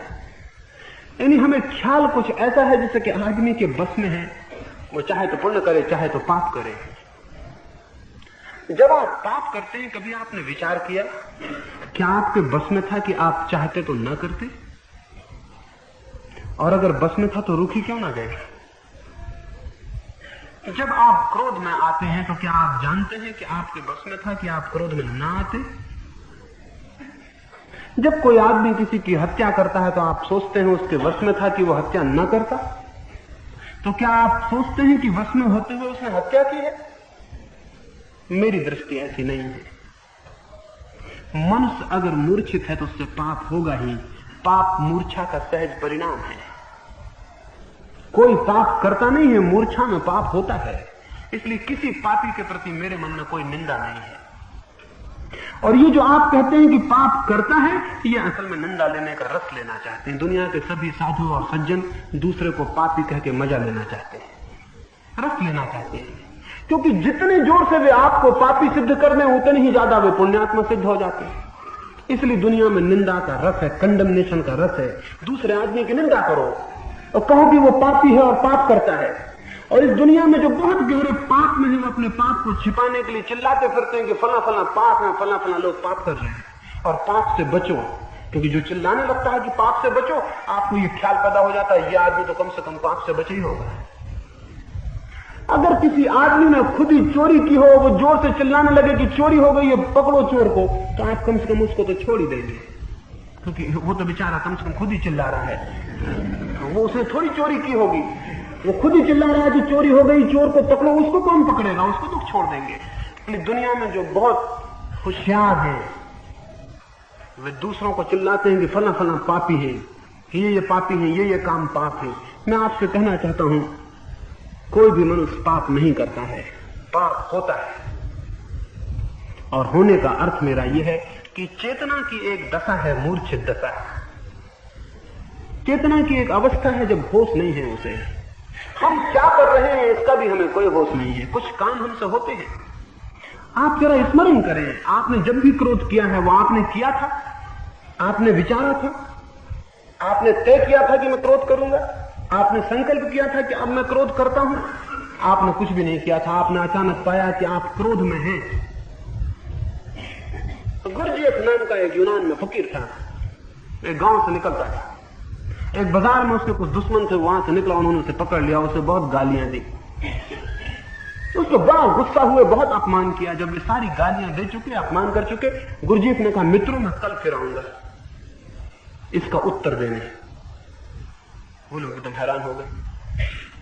उन्होंने गालियां दी, अपमान किया, बड़े अभद्र शब्द कहे। गुरजीएफ ने कहा कि मैं कल आऊंगा इसका उत्तर देने। उन्होंने कहा मित्रों मैं कल आऊंगा इसका उत्तर देने। उन्होंने कहा क्या पागल हो, हम गालियां दे रहे हैं, अपमान कर रहे हैं, कहीं गालियां अपमान का उत्तर कल दिया जाता? जो देना हो अभी दो। गुरजीएफ ने कहा कि हम मूर्छा में कुछ भी नहीं करते, हम तो विवेक करते हैं, विचार करते हैं, सोचेंगे। अगर जरूरी समझेंगे कि क्रोध करना है तो करेंगे, अगर नहीं समझेंगे तो नहीं करेंगे। हो सकता है तुम जो कह रहे हो वो ठीक ही हो, इसमें भी कोई कठिनाई नहीं। तुम जो गालियां दे रहे हो वो सच ही हो, तो हम फिर आएंगे ही नहीं, हम कहेंगे ठीक है, उन्होंने जो कहा ठीक ही था। तो हम उसको अपना चरित्र का बखान समझेंगे, उसको हम निंदे नहीं समझेंगे, सच्ची बात कह दी। अगर समझेंगे कि क्रोध करना जरूरी है तो क्रोध करेंगे। उन लोगों ने कहा तुम बड़े गड़बड़ आदमी हो, कोई कभी सोच विचार के क्रोध किसी ने किया है? क्रोध तो बिना विचार के अविचार में ही होता है, कभी क्रोध सोच विचार के नहीं होता। कोई पाप सोच विचार के नहीं किया जा सकता है। किसी पाप को कॉन्शियसली सचेत रूप से नहीं किया जा सकता है। इसलिए मैं कहते नहीं कि पाप किया जाता है, मैं तो कहता हूं पाप होता है। फिर मैं क्या कहूं आपको, आप कहेंगे इसका तो मतलब यह हुआ कि हमारे हाथ में ही नहीं है। जब पाप होता है तो हम क्या करें? हत्यारा कहेगा हम क्या करें, हत्या होती है। क्रोध होता है हम क्या करें? सच है, उसके करने का नहीं है सवाल। इस तल पर कुछ भी नहीं करना है। पाप का होना इस बात की सूचना है कि आत्मा सोई हुई है। पाप के तल पर कोई परिवर्तन न हो सकता है, न करना है, न किया जा सकता है। ये तो केवल खबर है इस बात की कि भीतर आत्मा सोई हुई है। पाप बाहर है, इस बात की खबर है कि भीतर आत्मा सोई हुई है। इस आत्मा को जगाने का सवाल है, पाप को बदलने का सवाल नहीं। इस आत्मा को जगाने का सवाल है, उसकी मैं चर्चा कर रहा हूं कि वह आत्मा कैसे जग जाए। और वह आत्मा जग जाए तो आप पाएंगे पाप तो विलीन हो गया, उसकी जगह पुण्य शुरू हो गया। और पुण्य भी होता है, वो भी नहीं किया जाता है। अगर आप सोचते हो कि महावीर, जैसे लोग कहते हैं कि महावीर को लोगों ने पत्थर मारे, उन्होंने बड़ी क्षमा की, बिल्कुल झूठी बात कहते हैं। महावीर क्या क्षमा कर सकते हैं? क्षमा भी होती है, की नहीं जाती। महावीर जागी हुई स्थिति में है, कोई पत्थर मारे, गाली दे, उनसे क्षमा होती है। इसमें करना क्या है? आपसे क्रोध होता है, उनसे क्षमा होती है। इन्हें उनसे क्षमा निकलती है, वो क्या करेंगे? एक फूलों भरे दरख्त दरख्त पर हम पत्थर मारें तो फूल नीचे गिरेंगे, और एक कांटे वाले दरख्त पर हम पत्थर मारें तो कांटे नीचे गिरेंगे। जो होता है वो निकलता है, जो होता है वो गिरता है। अब महावीर के भीतर प्रेम ही प्रेम भरा है। आप गए, आपने उनको 2 गालियां दी, वो क्या करेंगे? वो प्रेम ही बांट देंगे। जो देने को वही तो दे सकते हैं, जो निकल सकता है वही निकलता है। जीवन में चीजें निकलती हैं, होती है, करना नहीं होती। तो जो लोग कहते हैं महावीर ने क्षमा की, बिल्कुल झूठी बात कहते हैं। जो कहते हैं महावीर ने अहिंसा की, बिल्कुल झूठी बात कहते हैं। जो कहते हैं बुद्ध ने करुणा की, झूठी बात कहते हैं। किया नहीं हुआ। वे चेतना की उस अवस्था में है जहां बस करुणा ही हो सकती है। क्राइस्ट को लोगों ने सूली पे चढ़ा दिया, और जब सूली पे चढ़ा के उनसे कहा कि कोई अंतिम बात कहनी है, तो क्राइस्ट ने कहा, हे परमात्मा, इनको क्षमा कर देना। ये नहीं जानते कि ये क्या कर रहे हैं। आप कहोगे क्राइस्ट ने बड़ी क्षमा की, नहीं, बस क्राइस्ट यही कर सकते थे। क्राइस्ट जैसी चेतना की अवस्था में है, उससे यही निकल सकता था, और कुछ नहीं निकल सकता था। तो मेरी आप बात समझ रहे हैं? कर्म का मूल्य नहीं है, एक्शन का कोई मूल्य नहीं है, बीइंग का, आपकी सत्ता का मूल्य है। आप कर्म को पकड़ेंगे, चक्कर में पड़ जाएंगे। आप सोचेंगे कर्म को बदले, ये पाप है, इसको बदले, उसको करें, आप कुछ नहीं कर सकेंगे। जिसके भीतर चेतना सोई है वो कोई पुण्य कभी नहीं कर सकता। तो आप शायद सोचेंगे, दोपहर को मैं कह रहा था, अगर एक आदमी है जिसकी चेतना सोई हुई है, तो भी तो लोग कहते हैं उसने धर्मशाला बनाई, मंदिर बनाया, पुण्य किया। बिल्कुल झूठी बात है, क्योंकि जिसकी चेतना सोई है वो मंदिर नहीं बना रहा है, वो अपने बाप के लिए स्मारक बना रहा है, अपने नाम के लिए स्मारक बना रहा है। मंदिर नहीं बना रहा। मंदिर से उसको क्या मतलब? वो जो भी बना रहा है, उसकी सोई हुई चेतना उसमें जो काम कर रही है, उसमें जरूर पाप होगा। मेरा मानना है सोया हुआ आदमी जो भी करेगा वो पाप है। पाप की परिभाषा मेरी जो होगी, सोए हुए आदमी से जो भी होता है वो पाप है, जागे हुए आदमी से जो भी होता है वो पुण्य है। अगर सोया हुआ आदमी पुण्य की नकल भी करे तो भी पाप है, और अगर जागे हुए आदमी का कोई काम आपको पाप भी मालूम पड़े तो जल्दी निर्णय मत लेना, वो भी पुण्य होगा, वो भी पुण्य है। उससे पाप हो नहीं सकता है, उससे पाप का कोई प्रश्न नहीं है। मेरी दृष्टि शायद आपको समझ में आ जाए।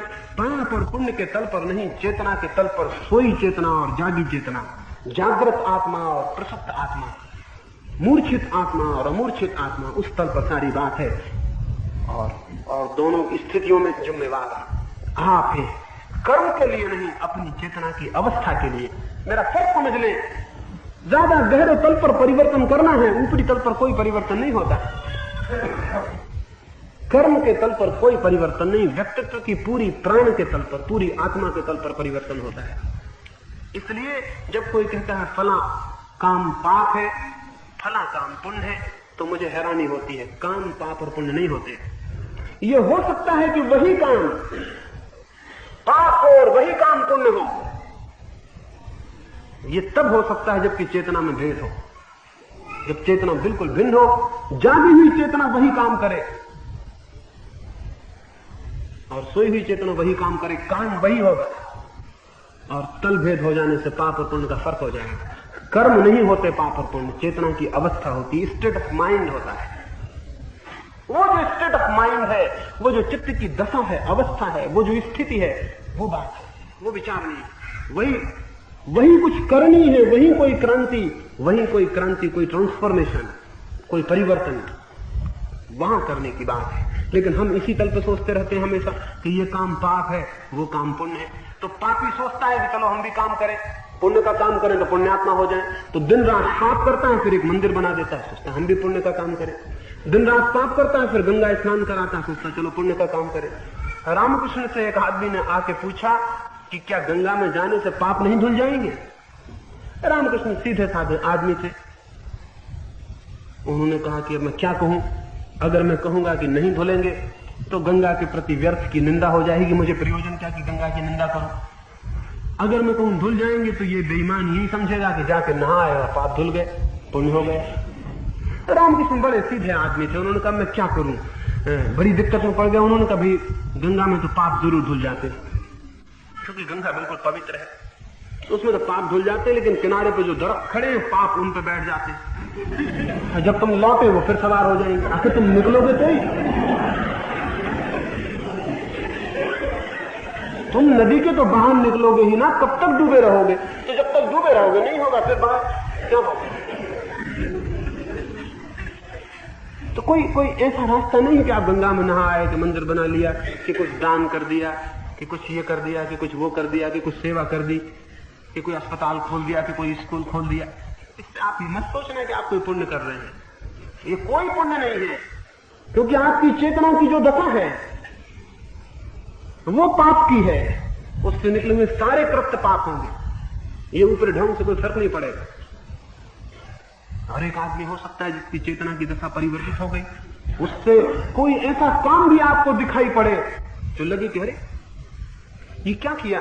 गांधी जी ने एक बछड़े को जहर दे दिया, सारा मुल्क जो कि हमारा अहिंसा का चिंतन करता है वो कहने लगा पाप हो गया। निश्चित ही अगर ठीक से समझो तो एक बछड़े को मार डालना पाप है, इसमें क्या शक बना। वो गांधी ने कहा वो मार डाला। आखिर गांधी को भी आपके बराबर तो बुद्धि थी, वो भी तो सोच सकते थे कि ये पाप है। इतनी बुद्धि तो कम से कम थी जितनी आपके पास है, जितनी उनके पास है जो कहते हैं गांधी ने पाप किया, इतनी बुद्धि तो थी। लेकिन पर मामला क्या हो गया?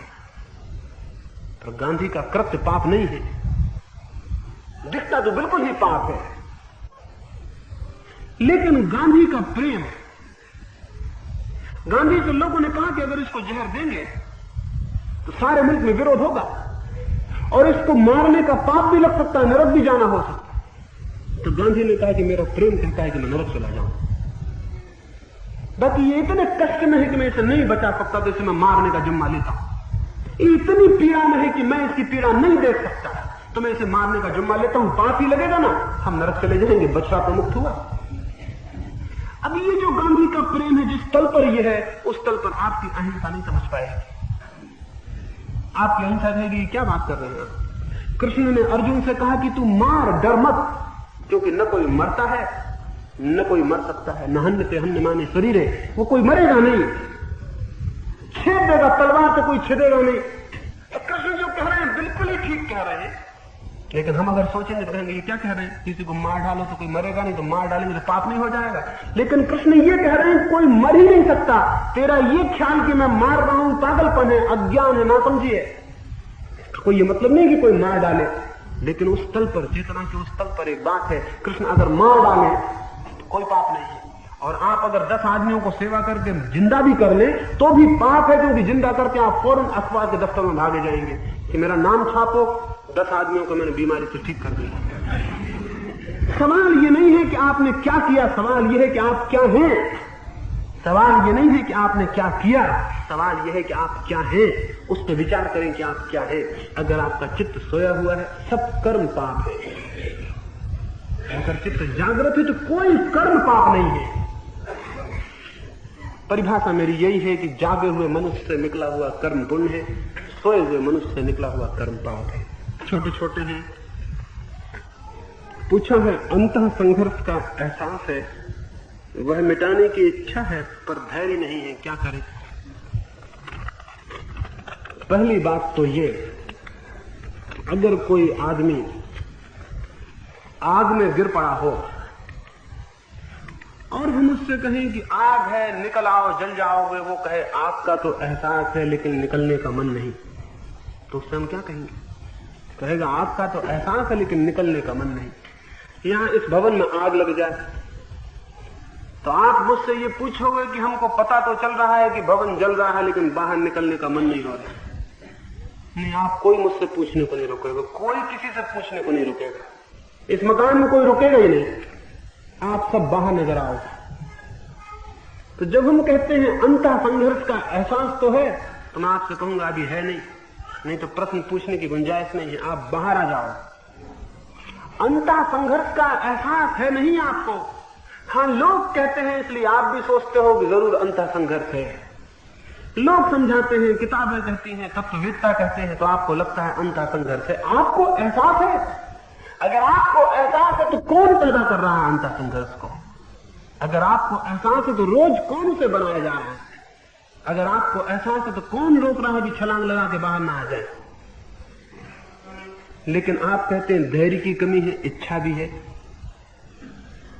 सबसे पहली बात तो बुनियाद में यह है कि आपको ठीक से पता नहीं कि क्या है अंतः संघर्ष। अभी आपने अपने अंतःकरण को देखा भी है या किताबों में पढ़ा? कभी अपने भीतर गए हैं और पहचाना है वहां क्या है, या कि अपने आप को कुछ समझ बैठे हैं और वही समझे जा रहे हैं? हर आदमी के भीतर कम से कम 3 व्यक्तित्व हो जाते हैं। एक तो जैसा वो है लेकिन उसे उसका कोई पता नहीं, एक दूसरा जैसा वो अपने को समझता है, और एक वैसा जैसा वो लोगों को स्वयं को समझाना चाहता है। कोई 3 तल पर आदमी बढ़ जाता है। एक तो वो जैसा वो है लेकिन उसे खुद भी पता नहीं, एक वो जैसा कि वो अपने को समझता है कि मैं हूं, और एक वो जैसा कि वो लोगों को समझाना चाहता है कि मैं हूं। 3 तल पर आदमी बटा रहता है। असली आदमी वो है जो आप हैं, लेकिन आप अपने को समझते होंगे मैं तो बहुत विनीत हूं, और भीतर अहंकार भरा होगा। और आप समझते होंगे मैं तो बहुत धार्मिक हूं, और भीतर अधर्म भरा होगा। और आप समझते होंगे मैं तो बड़ी सेवा की वृत्ति वाला आदमी हूं, और निरंतर सेवा ही लेना चाहने की इच्छा भीतर बनी रहती होगी। आप जो अपने को समझ रहे हैं वो है। अगर आप उसी पर रुके रहे तो आप अपने वास्तविक अंतःकरण को कभी नहीं जान सकेंगे। हर आदमी को इसके पहले कि वो अपने को जान सके नग्न होना होता है, उसे कपड़े छोड़ देने होते हैं। हम ऊपर से ही कपड़े नहीं पहने हैं, भीतर मन पर भी बहुत कपड़े पहने हुए हैं। और हम केवल ऊपर ही नंगे होने से नहीं डरते हैं, भीतर तो बहुत ही ज्यादा डरते हैं, बहुत घबराते हैं कि कहीं नग्न हम खुद अपने को न देख ले, जो हम हैं कहीं वही हमें दिखाई ना पड़ जाए, नहीं तो हम अपने से घबरा जाएंगे, अपने से डर जाएंगे। इसलिए बहुत सी अपनी शक्लें बना लेते हैं, बहुत प्रकार से अपने को सजा लेते हैं, बहुत प्रकार से अपनी व्यवस्था कर लेते हैं कि अपना असली अंतःकरण दिखाई ना पड़े। इसके पहले कि कोई अपने अंतःकरण को जानना चाहता हो, ये सारे लिबास उतार देने जरूरी है। वो जो जो मुखौटे आपने पहन रखे हैं, वो जो जो चेहरे और नकाब आपने लगा रखी है, वो अलग कर देना जरूरी है। और तब आप अपने को देख सकेंगे और तब पहचान सकेंगे। उस समय जो अंतः संघर्ष, जो इनर कॉन्फ्लिक्ट, जो तकलीफ, जो बेचैनी, जो कलह भीतर मालूम होगी, उस कलह से निकलने में देर नहीं लगती, उस कलह से बाहर आने में कठिनाई नहीं होती। उस कलह के बाहर आना एकदम आसान है, क्योंकि उसे हमने ही खड़ा किया है, उसे किसी और दूसरे ने खड़ा नहीं किया। हमें साफ दिख जाता है कि हम किन किन कारणों से ये कलह को खड़ा किए, और उन कारणों के प्रति पोषण बंद हो जाता है।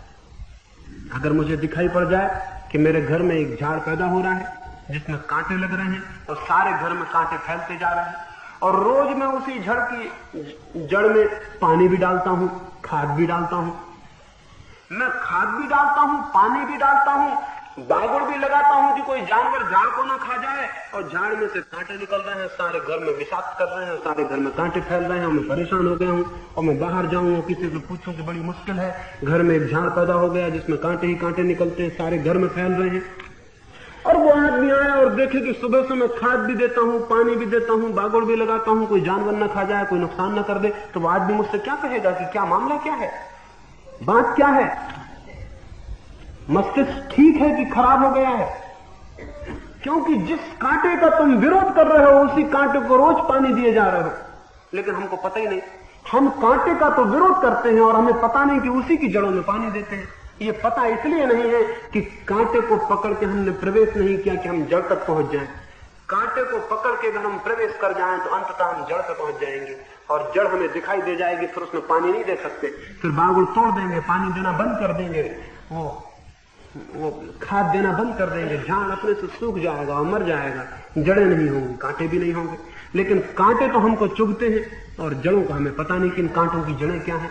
तो अपने चित्त में भीतर जाएं, जहां जहां कलह दिखाई पड़ती है भीतर घुसे, भीतर जाएं, पहुंचे कि कलह क्या है। अभी मैं आया, उसी दिन एक व्यक्ति ने आकर मुझसे कहा, एक युवक ने आकर कहा कि मेरा मन बड़ा अशांत है, मेरे मन को किसी भांति शांत करने का उपाय बता दो।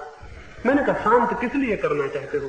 उसने कहा वो IAS की परीक्षा में बैठ रहा हूं, उसमें मैं चाहता हूं कि मैं प्रथम आ जाऊं, उसमें मैं प्रथम आ जाऊं, इसलिए शांत होना है। मैंने कहा कि देखो, जड़ को पानी दोगे और कांटे को इंकार करोगे, कठिन हो जाएगा। जहां प्रतियोगिता का भाव है वहीं अशांति है। जहां मैं दूसरों को पीछे छोड़ना चाहता और खुद आगे जाना चाहता हूं, अशांति में खुद पैदा कर रहा हूं। और फिर मैं कहता हूं मैं अशांत नहीं होना चाहता लेकिन आगे जाना चाहता हूं, तो गड़बड़ हो गया ना, ये तो कंट्राडिक्टरी हो गया। वही आदमी शांत हो सकता है जो पीछा खड़े होने के लिए राजी हो। जो आगे जाने की फिक्र छोड़ दे, नहीं तो फिर अशांति को वर्ण करें, फिर घबराते क्यों हैं? जब आगे जाने की प्रतियोगिता करनी है तो फिर अशांति तो उसका फल है, वो होगी ही। फिर उसको स्वीकार कर लें कि अशांत होंगे, प्रतियोगिता करेंगे। लेकिन प्रतियोगिता करना चाहते हैं और शांत रहना चाहते हैं ताकि प्रतियोगिता ठीक से कर सके, तो बड़ी गड़बड़ बात हो गई।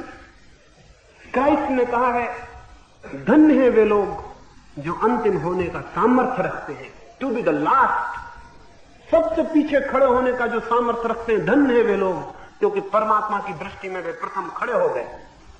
हाल ये है कि जो आदमी पीछे होने का साहस रखता है, इतने साहस के लोग बहुत कम है। आगे आके खड़े होने का साहस बड़ी बात नहीं, वो तो नॉर्मल सब में है, सभी आगे आके खड़े होना चाहते हैं। आगे आके खड़े होने का साहस कोई मूल्यवान नहीं है। किसी मुल्क का राष्ट्रपति हो जाने में कोई साहस नहीं है, बिल्कुल सामान्य बात है। हर एक आदमी होना चाहता है, कोई भी अदना आदमी होना चाहता है, आखिर कोई ना कोई अदना आदमी हो ही जाता है, उसमें कोई मूल्य नहीं है। मूल्य तो अंतिम खड़े होने का साहस है, क्योंकि वो आदमी मुश्किल से कोई कर पाता है।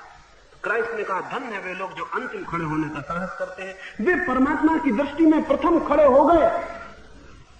तो जब हम प्रतियोगिता कर रहे हैं और प्रतियोगिता को पोषण दे रहे हैं और फिर हम कहते हैं कि हम शांति चाहते हैं, तो फिर आपको पता नहीं कि अशांति का कांटा प्रतियोगिता की जड़ में से लग रहा है। तो अपने चित्त में जाएं, ये मैंने एक उदाहरण के लिए कहा, अपने चित्त में जाएं, अपने चित्त को समझे, तो आप जहां जहां आपको दिखाई पड़ रहा है कि कठिनाई है, उसी के पीछे आपको दिखाई पड़ेगा मैं ही पानी दे रहा हूं। और जब आपको दिख जाएगा कि मैं ही पानी दे रहा हूं, तो फिर आपके हाथ में है, अगर कांटे रखना हो तो पानी और दे, अगर कांटे न रखने हो पानी देना बंद कर दे। किसी और का निर्णय नहीं लेना है, आपका निर्णय है। अपने अंतःकरण को ठीक से जाने, किसी से पूछने की कोई जरूरत नहीं रह जाएगी, कोई जरूरत किसी से पूछने की नहीं है। लेकिन चूंकि अंतःकरण को हम नहीं जानते, इसलिए हम पूछते हैं। जड़ों को बचाए रखना चाहते हैं, कांटों को अलग करना चाहते हैं। इससे सारी कॉन्फ्लिक्ट, सारी परेशानी खड़ी होती है। किसी मनुष्य के लिए कोई कठिनाई नहीं, एक ही कठिनाई है कि अपने अंतःकरण को पूरा नहीं जानता। और दो तरह का ये काम चलता है, कांटों को हटाना चाहते हैं, जड़ों को पानी देते हैं। जिन फूलों को लाना चाहते हैं, उनकी जड़ों को पानी नहीं देते, उन्हीं फूलों को ला ला के लगाने की कोशिश करते हैं। ऐसा दोहरा आपका काम है। अच्छे गुण लाना चाहते हैं तो उनकी जड़ों का पता नहीं लगाते कि अच्छे गुण की जड़ें कहां होती। अच्छे गुणों को ऊपर से चिपका लेना चाहते हैं। जो बुराइयां हैं उन्हें अलग करना चाहते हैं, उनकी जड़ें नहीं देखते जिनमें पानी दिए जा रहे हैं। और फिर जितनी आप ऊपर से कलम करते हैं, पता होना चाहिए, साधारण सा बगीचे का माली जानता है कि जिस जिस चीज की कलम की जाती है उसका झाड़ और घना हो जाएगा। तो ऊपर से जिस जिसकी आप कलम करेंगे उसका झाड़ और घना हो जाएगा, उसकी जड़ें और मोटी हो जाएंगी। ऊपर से कलम करते हैं, नीचे पानी देते हैं, जीवन असुविधा में, कलह में, कॉन्फ्लिक्ट में पड़ जाता है। इसको समझे। कोई दूसरा आदमी कोई तंत्र मंत्र नहीं है कहीं कि आपको कोई दे दिया और आपने एक ताबीज बांध लिया और आप शांत हो गए, या आपने राम राम जप लिया आधा घंटे और आप शांत हो गए, या आप मंदिर गए, भगवान के सामने कुछ आपने आरती हिलाई और आप शांत हो गए, या आप कहीं गए, कहीं कोई गाय दान कर दी और आप शांत हो गए। इस पागलपन में मत पड़ना। कोई इस भांति शांत नहीं होता। शांत होने के लिए तो भीतर के अंतःकरण के सारे विरोधाभास मिटाने होंगे। असली साधना वहां है। एक कपड़े छोड़ के भाग गया और रंग लिए कपड़े और ये कर लिया वो कर लिया, इससे कोई साधना नहीं है, इससे कोई शांत नहीं होता और न अंतःकरण शुद्धता को उपलब्ध होता है। जीवन के वास्तविक समस्याओं को हल करना है तो समस्याओं से भागने का मत सोचें। समस्याओं को पकड़े, पहचाने, उनमें प्रवेश करें, जाने, उनके अंतिम जड़ तक खोज करें। यही विज्ञान है। जीवन को परिवर्तित करने का यही रास्ता है। जीवन को ऊर्ध्व करने का यही रास्ता है। उसकी समस्याओं के भीतर प्रवेश करके, जड़ों को पकड़ के, जड़ों को पहचानते ही क्रांति शुरू हो जाएगी। तब निर्णय साफ हो जाएगा। कांटे रखने तो पानी दे, कांटे नहीं रखने पानी देना बंद कर दे। इतना ही सरल है। निश्चित ही इतनी ही सरल बात है, लेकिन थोड़ा सा श्रम तो होगा ही। थोड़ा सा भीतर जाने का श्रम तो लेना ही पड़ेगा। थोड़ा सा तो निर्भय होकर प्रवेश करना ही पड़ेगा। और ऐसी स्थिति है कि लोग अनजान अकेले रास्ते पर जाने में जितने नहीं डरते, उतने अपने भीतर जाने में डरते हैं। और डरने का कारण है क्योंकि अपना झूठा चेहरा बना रखा है। जैसे भीतर जाएंगे, चेहरे का रंग रोगन सब उड़ने लगेगा। वहां जो आदमी दिखाई पड़ेगा वो बहुत घबराने लगेगा। एक आदमी साधु बना बैठा है, उसे हजारों लोग मानते हैं कि वो साधु है, वो भीतर कैसे जाए? भीतर जाए तो असाधु के दर्शन होते हैं। तो घबराहट लगती है, भीतर कैसे जाए, भीतर जाए तो पापी बैठा दिखाई पड़ता, बाहर पुण्यात्मा है। तो वो ये सोचता है कि भीतर की फिक्र छोड़ो, कोई भांति बाहर ही बाहर रहे और गुजारा कर लो, तो बाहर बाहर रहने का उपाय करता है। हम सारे लोग इसीलिए बाहर बाहर रहने का उपाय करते हैं। भीतर जाने में डर है, क्योंकि भीतर के असली आदमी को देखने में घबराहट हो सकती है। अगर सच में आंतरिक कलह को मिटाना है तो कलह के भीतर प्रवेश करना जरूरी है। और कुछ बात होगी इस संबंध में तो कल सुबह मैं करूंगा। मैं समझता हूं कुछ न कुछ बात आपको साफ हुई होगी। बहुत से प्रश्न रह गए, कुछ प्रश्न रह ही जाने चाहिए, क्योंकि मैं कौन हूं कि सारे प्रश्नों का आपको उत्तर दूं। कोई भी नहीं है कि सारे प्रश्नों का उत्तर दे। मैं भी प्रश्नों का जो उत्तर दे रहा हूं तो ये मत ख्याल आप लेना कि आपके प्रश्न का उत्तर दे दिया तो आपका कोई प्रश्न हल हो जाएगा। मैं तो केवल अपनी दृष्टि साफ कर रहा हूं, शायद मेरी दृष्टि की बात आपको पकड़ में आ जाए। वो प्रश्न और उसका उत्तर मूल्यवान नहीं है। प्रश्न प्रश्न है, उत्तर उत्तर है, उसका कोई मूल्य नहीं है। लेकिन जिस दृष्टि से मैं उस उत्तर को दे रहा हूं, उत्तर न पकड़ लेना, आप उस दृष्टि पर थोड़ा सा आपका ख्याल आ जाए कि किस दृष्टि से मैं देख रहा हूं जीवन को, वो आपके ख्याल में आ जाए तो उत्तर मिल गया। उनका भी जो मैंने नहीं दिया और उनका भी जो मैंने दिया। और अगर वो दृष्टि ख्याल में ना आए, आप मेरा उत्तर तैयार कर लें। ये कोई परीक्षा नहीं है स्कूल की, वो बच्चों पे छोड़ दें जो उत्तर तैयार कर लेते हैं और लिख देते हैं। असल में तो वो भी शिक्षा नहीं है जहां उत्तर तैयार कर लिए जाएं और लिख दिए जाएं, सब अशिक्षा है। लेकिन उसको छोड़ दें। जीवन में कोई उत्तर नहीं सीखे जाते, जीवन में दृष्टि सीखी जाती है। तो मैं जो सारी कोशिश कर रहा हूं वो इसलिए नहीं कि आपको कोई बंधा बंधाया रेडीमेड फार्मूला कोई आपको दे दूं वो आपको याद हो जाए। वो तो मैं अपना ही उल्टा कर लूंगा, क्योंकि मैं वही तो कह रहा हूं कि रेडीमेड फार्मूला आपको बॉक्स से मालूम हो, वो छोड़ दें। दृष्टि को देखें कि जीवन को देखने की क्या दृष्टि हो सकती है। और अगर वो दृष्टि आपके ख्याल में आ जाए तो फिर मेरा उत्तर नहीं होगा, फिर आपकी दृष्टि आपको उत्तर देगी। वही उत्तर वास्तविक है जो आपकी दृष्टि आपके भीतर उत्पन्न कर देती है। से सब उत्तर व्यर्थ है। मैं समझता हूं मेरी बात समझ में आई होगी। इतने प्रेम से मेरी बातों को सुन रहे हैं। बहुत सी बातें कड़वी भी होंगी, बहुत सी अधिक बातें कड़वी होंगी, फिर भी प्रेम से सुनते हैं। इससे बड़ी अनुकंपा आपकी मुझ पर मालूम होती है, बहुत आपकी दया मुझ पर मालूम होती है कि मेरी कड़वी बात को भी इतने प्रेम से सुन लेते हैं। कोई पुराना जमाना होता तो पत्थर मारते, कुछ और करते। दुनिया कुछ बेहतर हो गई, आदमी कुछ अच्छा हुआ है, वो प्रेम से सुन लेता है। यही बड़ी कृपा है, परमात्मा की बड़ी कृपा है कि दुनिया थोड़ी सी बेहतर है। नहीं तो इतनी बात कहने में मुश्किल हो जाए, आप आ जाए मेरे ऊपर सिर को पकड़ लें। इतनी कृपा करते हैं तो मुझे बड़ा अनुग्रह मालूम होता है। मेरी कड़वी बात को भी सुन लेते हैं शांति से। परमात्मा करे उस पर विचार भी करेंगे, थोड़ा उसको सोचेंगे, मानेंगे कभी नहीं, सोचेंगे, समझेंगे। तो आपको किसी दिन ठीक लगे दृष्टि तो आपके भीतर एक द्वार खुल जाएगा। वो द्वार आपका होगा, वो मेरा नहीं होगा। उस वक्त आपको कुछ दिखाई पड़ेगा, वो आपका होगा, वो मेरा नहीं होगा। उस आशा में कहता हूं कि शायद कहीं किसी की तैयारी हो और कोई बात उसके भीतर खुल जाए, कोई एक गठान भी थोड़ी ढीली हो जाए तो भी बड़ी बात हो जाती है। तो धन्यवाद देता हूं और सबके भीतर बैठे परमात्मा को प्रणाम करता हूं। मेरे प्रणाम स्वीकार करें।